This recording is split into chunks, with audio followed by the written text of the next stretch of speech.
This is one of the coolest cash registers that I have ever seen in person.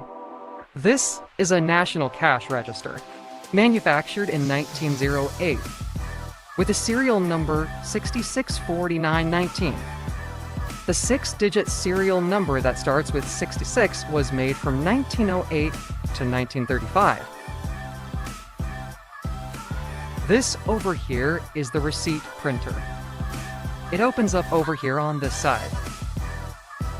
You can see in there, that's where the printer goes. And then you can also take this whole thing off and see the printing mechanism right here.